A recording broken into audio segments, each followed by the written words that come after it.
Bueno, a continuación vamos a presentar un ejercicio de transferencia de calor.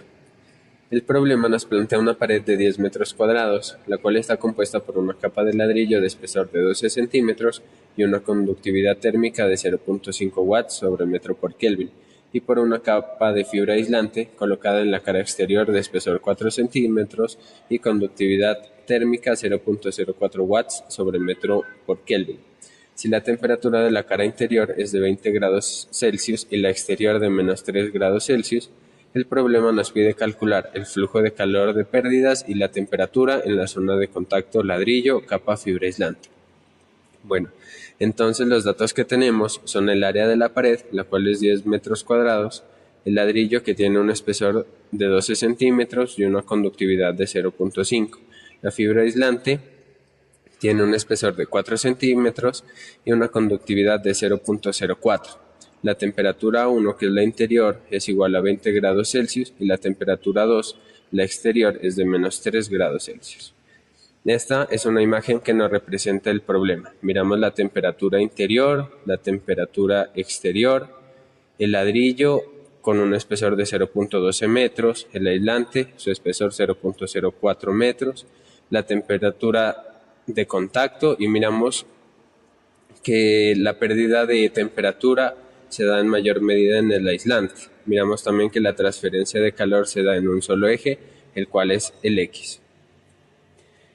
Posteriormente calculamos las resistencias, que tenemos la resistencia del ladrillo y la de la fibra del aislante. Las dos son por conducción, por lo cual se calcula el espesor sobre la conductividad. Para el ladrillo tenemos 0.24 metros cuadrados por Kelvin sobre watts, y para la fibra aislante 1 metro cuadrado por Kelvin sobre watts. La resistencia del ladrillo y de la fibra aislante están en serie, por lo cual la sumamos, es decir, 0.24 metros cuadrados por Kelvin sobre watt más 1 metro cuadrado por Kelvin sobre watt, obteniendo una resistencia total de 1.24 metros cuadrados por Kelvin sobre watt.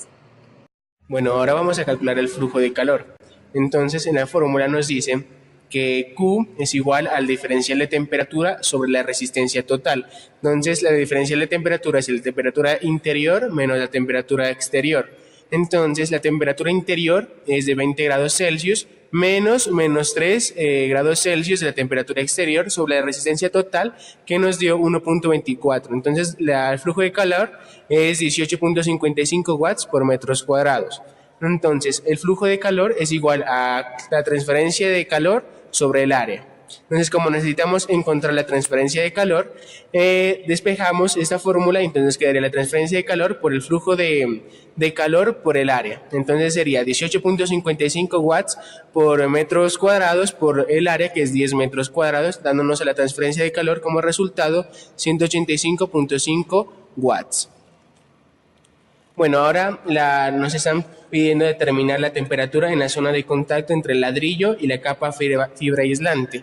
Entonces, como podemos observar aquí, el flujo de calor es igual a la conductividad por la diferencial de temperatura sobre el espesor. Entonces, el diferencial de temperatura nos dice entre la temperatura interior y la temperatura de contacto, que es la de aquí, como podemos observar aquí, que es entre el ladrillo y el aislante.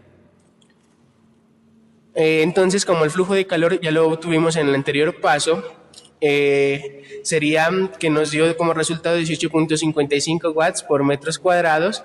Entonces, como la transferencia de calor se está dando de izquierda a derecha, entonces tomamos la conductividad térmica del ladrillo, que en este caso es 0.5 watts por metros Kelvin, por el diferencial de temperatura sobre 0.12 metros, que es el espesor.